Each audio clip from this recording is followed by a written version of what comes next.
Bueno, el tema conflicto docente y que parece la historia de nunca acabar, pero la verdad es que siempre fue la misma oferta desde el principio de año hasta ahora. La semana pasada el Frente Gremial Docente en su conjunto había dictado un paro de 72 horas que por la conciliación obligatoria dictada por el gobierno de la provincia de Buenos Aires justamente los obligaron a trabajar esta semana. Lo tenemos acá con nosotros a Diego Altolaguirre, que es el vicepresidente de FEB. ¿Qué tal, Diego? Bienvenido. Buenas noches. ¿Cómo estás? Bueno, ¿cómo han visto todo lo que pasó estos últimos días? Decíamos acá, un poco polémico la situación de que el ministro de Trabajo, que es juez y parte en esta cuestión, sea quien los obligue a trabajar en este contexto en el cual no se les da respuesta en cuanto a la salarial, ¿no? Sí, en realidad, bueno, convengamos que se había planteado el conflicto ya desde el inicio de clases, del ciclo lectivo, porque no nos convocaron con tiempo. Había quedado un acuerdo establecido de que nos convoquen a fines del 2017 para empezar a trabajar sobre tema salarial, más allá de otros temas, ¿sí? Porque el conflicto no es solamente salarial, sino otros temas que involucran en la educación, ¿no? Bueno, ese compromiso no se dio, nos convocaron muy cerca del inicio del ciclo lectivo y de ahí en más, con estas ofertas que no alcanzan y no llegan a ofrecer algo considerable para poder bajar a los docentes, ¿no? Como comentaba recién la diputada, en realidad fueron siempre la misma oferta, fueron del 15%, estableciéndose distintas etapas o en un momento vinieron con un presentismo, sí, que es por fuera de lo salarial, que no constituye salario.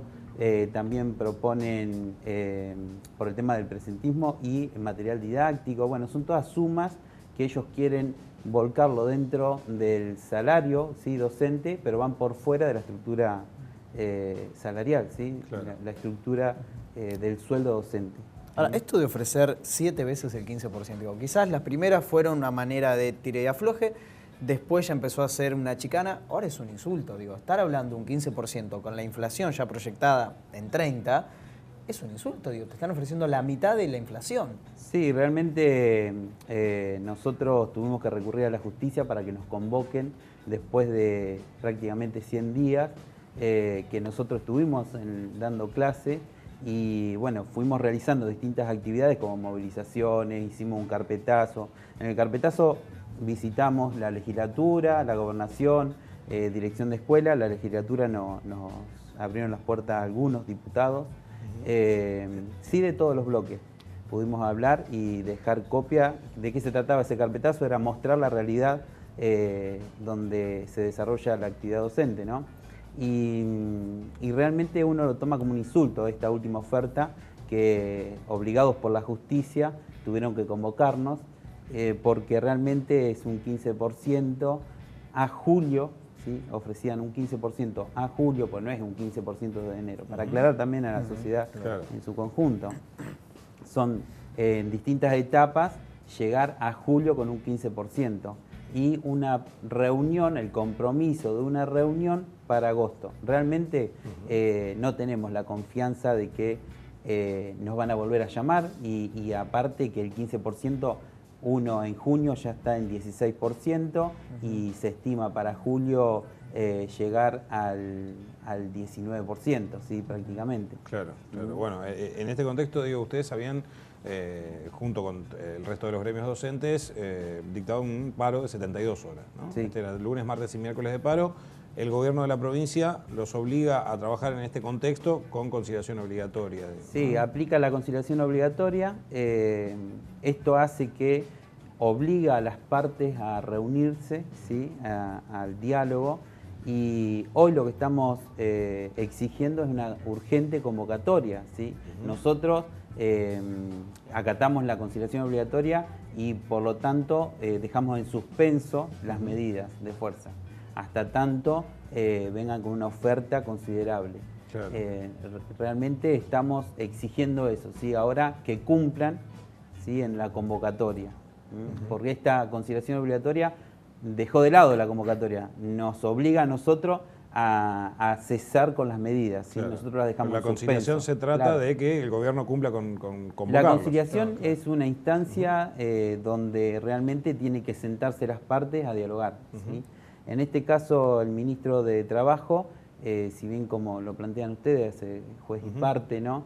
En este caso, realmente se da esto porque en el artículo 39 de la Constitución lo que establece es un órgano imparcial, ¿sí? Pero la facultad se la dan al ministro de Trabajo. ¿Sí? Claro.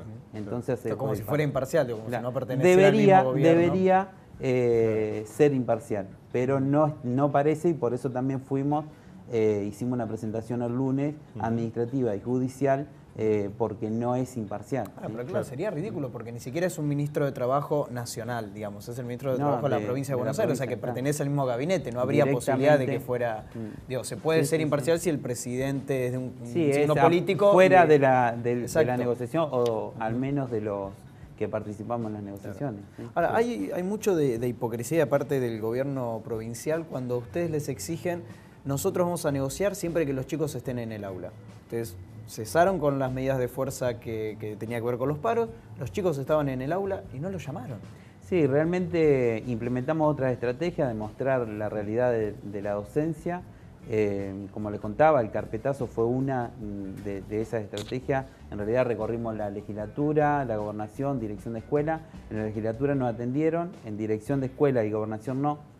Solamente detrás de las rejas nos recibieron las carpetas donde ahí denunciamos problemas de infraestructura, problemas de comedores, bueno, y otras falencias en cobertura de cargos. Realmente hay muchas intervenciones por parte de la gestión en generar normativa donde se terminan cubriendo cargos por fuera de lo estatutario. Claro. ¿Sí? Entonces todo eso lo vamos denunciando porque en definitiva nosotros lo que queremos es que nos convoquen a esas comisiones técnicas, ya sea de condiciones laborales, bueno, por supuesto la salarial, ¿sí? Claro. Y también la de salud, donde uno puede en ese intercambio, ¿sí? Llegar a distintos temas que todos los días nos están llegando, ¿sí? Que llega la normativa directamente, baja sin la consulta de los docentes y por supuesto sin tratarla en una mesa técnica. Ahora, digo, ahí tocas un punto fundamental porque digo, siempre quizás se lleva mucho las miradas el tema salarial, pero ¿cómo están de materia de edilicia, por ejemplo, las escuelas? El FEB tiene representación sobre todo en el interior de la provincia, ¿no? En toda la provincia, en toda la provincia. 135 distritos. ¿Cómo están las escuelas? ¿Cómo está en materia de edilicia la educación en general en la provincia de Buenos Aires? Porque a veces, digo, quizás dejamos de lado toda esa situación porque el debate se lo lleva a otro tema, pero vos estás diciendo, el reclamo es en conjunto. Sí, en realidad nosotros decimos que el conflicto en realidad en la educación es en conjunto, es lo salarial por un lado y también todas estas otras cuestiones, ¿sí? Porque si no se cubren cargos no hay clase, ¿sí? Entonces, directamente, ese sería un caso. Después tenemos el caso de infraestructura. Tenemos distritos donde se ven comprometidos a terminar jardines de infantes, ¿sí? Y no se terminaron y hoy tenemos 500 chicos sin la posibilidad de acceder a ese jardín de infantes, ¿sí? Redistribuyeron 200 chicos en los otros jardines y 300 quedaron sin la posibilidad de acceder a un jardín infante. Claro. ¿Sí? Así distintas situaciones. En el conurbano también sobran los ejemplos de falta en infraestructura. Y lo que decía recién Matías, ¿no? Que muchas veces se focaliza en la cuestión de lo salarial, que se pierde el otro, y me parece que también es parte de esta demonización que se hace a través del gobierno del conflicto de los docentes, ¿no? Como que solamente están pendientes de eso. Decíamos también recién de las Fuerzas Armadas, este es un gobierno que reprimió a los docentes el año pasado. Claro. Digo, no hay que olvidarse de la terrible represión que sufrieron. ¿Ustedes cómo ven esa relación gobierno, trabajadores de la educación? Sí, en realidad es como lo están planteando. Directamente toda la normativa y todos los otros aspectos salen ellos sin el diálogo previo que existía en algún momento. Esto de generar la cogestión o las mesas técnicas, ¿sí? Donde se dialoga sobre la normativa o la carencia en la provincia en lo que es educación. Entonces, al faltar ese diálogo, directamente realizan la normativa unilateralmente, ¿sí? Por ejemplo, en lo que es secundaria, se está trabajando en una reforma, ¿sí? Que ellos lo toman como una experiencia para este año, una experiencia pedagógica, pero en realidad lo que están haciendo es cubrirse cargos que están por fuera del estatuto, ¿sí? Y por lo tanto no le da la validez, ¿sí? Y no tienen accesos al estatuto, ¿sí? A los distintos artículos del estatuto. A ver, ¿cómo continúa esto ahora? Digamos, ¿van a esperar a que ser convocados? De no ser convocados, se retomarán las medidas de fuerza, imagino. Sí, nosotros igualmente hoy salimos como FUD a plantear, exigir al gobierno y al ministro de Trabajo que convoque, ¿sí? Urgentemente a esta conciliación, ¿no? Para poder llegar a un acuerdo. Realmente vemos que no hay una voluntad de diálogo por parte del gobierno porque se sienta cuando lo obliga la justicia y en este caso con una conciliación obligatoria. Claro, sí, hasta ahora el diálogo siempre fue el mismo, digamos, te ofrezco el 15, digamos, no es que hubo una evolución en las ofertas, en estas reuniones. Claro, además sí, se juega también al desgaste, ¿no? También, digo, se juega es jugar un poco al desgaste, sí. Realmente cuando nos convocan no hay un diálogo, ¿sí? Cuando nos convocan vienen tanto el ministro de Economía o de Trabajo y los tres ministros, ¿no? de Educación, y el de Economía lee la propuesta y no hay intercambio. O sea, no es que uno puede intercambiar cuál es la propuesta que uno lleva o hablar de la realidad también que golpea el bolsillo de los docentes, ¿no? Ahora, es como ustedes dicen, hoy ya estaríamos en un 19%, ¿sí? De inflación. Y está estimado alrededor del 30%, más, ¿sí? Superando el 30% en realidad. Claro.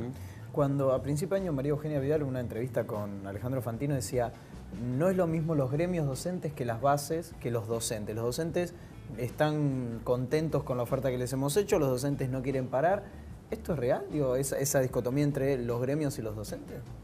En realidad, en el caso nuestro como federación, siempre cuando hay que llegar a una resolución, ¿sí? Bajamos a los distritos hacen asambleas, en las asambleas surgen, ¿sí? Estas cuestiones, suponete hacemos relevamientos de infraestructura, bueno, lo comentan en esas asambleas después vienen los congresales, o sea que tenemos las distintas instancias de consulta directamente con los docentes, o para, como ha sucedido en otros casos que hemos llegado a un acuerdo salarial, el acuerdo nunca se acepta directamente en la mesa, sino que se baja a los docentes, que los docentes lo analicen en la asamblea y después se decide en un congreso, en el caso de la federación. Claro. Diego, gracias por venir, vamos a seguir con el tema, lógicamente, a ver cómo se resuelve. Bueno, yo si puedo agregar algo más, en realidad como para despejar un poco las dudas, porque si bien fue realizando distintos montos a cuenta, ¿sí? Adelantos a cuenta, esos adelantos a cuenta en realidad no constituyen el salario docente, ¿sí? Es por eso que nosotros lo que decimos es que queremos llegar a un acuerdo que constituya el salario docente y que realmente sea significativo para el bolsillo del docente, ¿sí? Gracias por venir. Muchas gracias a ustedes. Muy bien. Y hay que destacar, hoy se cumple un año de la desaparición de Santiago Maldonado, así que bueno, por supuesto nosotros desde aquí nos solidarizamos con toda la familia de Santiago Maldonado, con la lucha que tiene que seguir. Gendarmería es y fue responsable de ese acontecimiento, entonces bueno, no hay que olvidar, no hay que perdonar ese tipo de crímenes y asesinatos, ¿sí? Lógicamente, exigimos justicia como lo exige la familia y de la misma forma que la familia no confiamos en la investigación estatal, la investigación oficial, por lo menos que se está haciendo del caso, hay muchísimas más dudas que certezas en lo que se ha investigado por parte del Estado. Así que bueno, desde aquí, lógicamente, desde Dos Mitades, saludamos a la familia y apoyamos en el reclamo. Por supuesto. Nos vamos a ir a un corte y ya venimos.